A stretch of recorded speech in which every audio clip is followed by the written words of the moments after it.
Silks ஆடி sale தள்ளுபடி up to 50%. Chennai Silks and Aha Oho Adi Sale. GT Holidays, South India's #1 travel brand. You know you are special when you're with GT Holidays. நலம் காக்கும் ஸ்டாலின், உங்கள் குடும்பத்தின் நலன் அரசின் பொறுப்பு. கட்டணமில்லா மருத்துவ சேவைகள்.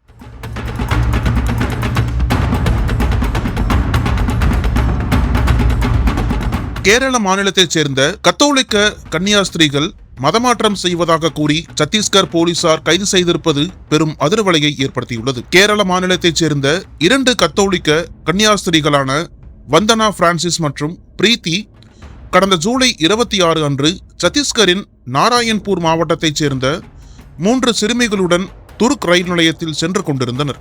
3 சிறுமிகளுடன் துருக் ரயில் நிலையத்திற்கு சென்று கொண்டிருந்தனர். அப்போது அவர்கள் கட்டாய மதமாற்றத்தில் ஈடுபட்டதாக கூறி பஜ்ரங் தளம் என்ற இந்து அமைப்பைச் சேர்ந்த சிலர் போராட்டம் நடத்தினர்.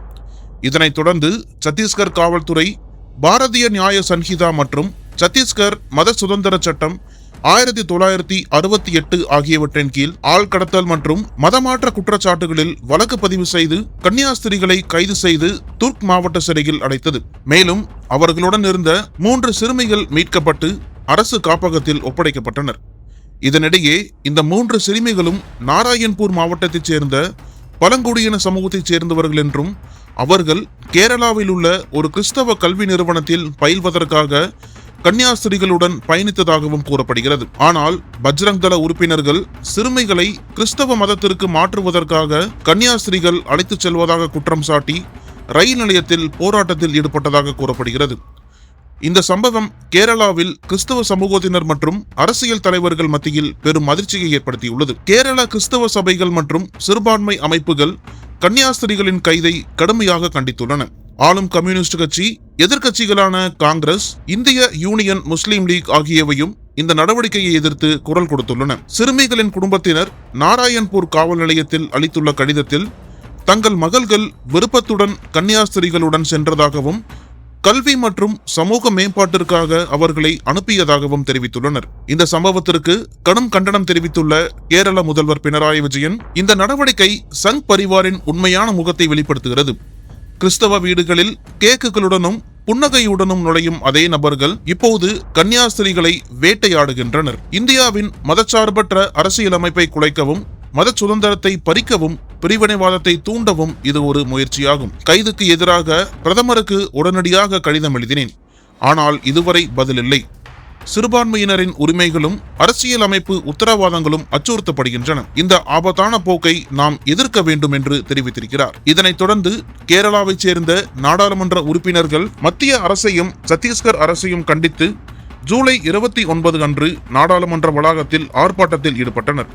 மேலும் நாடாளுமன்றத்தின் 2 அவைகளிலும் இது தொடர்பான கேள்விகளை கேரள எம்பிக்கள் மற்றும் காங்கிரஸ் எம்பிக்களும் முன்வைத்தது பெரும் பரபரப்பை ஏற்படுத்தியுள்ளது. கன்னியாஸ்திரிகளுக்கு ஆதரவாக கருத்து தெரிவித்துள்ள கேரள பாஜக தலைவர் ராஜீவ் சந்திரசேகர், கைது செய்யப்பட்ட கன்னியாஸ்திரிகள் மதமாற்றம் அல்லது ஆள் கடத்தல் போன்ற சட்டவிரோத நடவடிக்கைகளில் ஈடுபடவில்லை.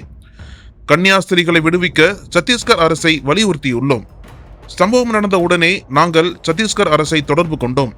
கன்னியாஸ்திரிகள் 3 இளம் பெண்களையும் ஏழ்மையில் வாழும் அவர்களின் பெற்றோரின் சம்மதத்துடனே அழைத்துச் செல்ல சென்றனர். இதில் ஆள்கடத்தல் என்ற பேச்சுக்கே இடமில்லை. இந்த விவகாரத்தில் சத்தீஸ்கர் அரசு கன்னியாஸ்திரிகளுக்கு ஆதரவான முடிவை எடுக்கும் என்று நம்புகிறோம் என்று அவர் கூறியுள்ளார். கைது செய்யப்பட்ட கன்னியாஸ்திரிகள் ஜாமீன் கோரி துர்க் மாவட்ட அமர்வு நீதிமன்றத்தில் மனு தாக்கல் செய்தனர். இந்த மனு நீதிபதி அனிஸ் தூபே முன்பு விசாரணைக்கு வந்தது. ஆனால் ஆள்கடத்தல் குற்றச்சாட்டுகள் சம்பந்தமான இந்த வழக்கு அமர்வு நீதிமன்றத்தின் அதிகார வரம்பிற்கு அப்பாற்பட்டதாக்குவதாகவும் இது தேசிய புலனாய்வு முகமை நீதிமன்றத்தின் கீழ் வருவதாகவும் கூறி நீதிபதி மனுவை தள்ளுபடி செய்தார். இதனால் வழக்கு இப்போது பிலாஸ்பூரில் உள்ள என்ஐஏ நீதிமன்றத்திற்கு மாற்றப்பட்டுள்ளது. அதுவரை கன்னியாஸ்திரிகள் நீதிமன்ற காவலில் வைக்கப்பட்டுள்ளனர். புகார்தாரரின் வழக்கறிஞர் என்ஐஏ நீதிமன்றத்தில் புதிய மனு தாக்கல் செய்ய உள்ளதாக தகவல்கள் சொல்லப்பட்டன. இந்நிலையில் கேரளாவைச் சேர்ந்த 2 கன்னியாஸ்திரிகளுக்கு பிலாஸ்பூரில் உள்ள சிறப்பு என்ஐஏ நீதிமன்றம் கடந்த சனிக்கிழமை ஜாமீன் வழங்கியது. இதற்கு கேரள மாநிலத்தில் உள்ள ஆளுங்கட்சி, எதிர்க்கட்சிகள் மற்றும் கிறிஸ்தவ பேராயர்கள் கூட்டமைப்பினர் வரவேற்பு தெரிவித்துள்ளனர். அனல் பறக்கும் செய்திகளை அப்டேட் செய்து கொள்ள நக்கீரன் களத்தை இப்பவே சப்ஸ்கிரைப் பண்ணுங்க.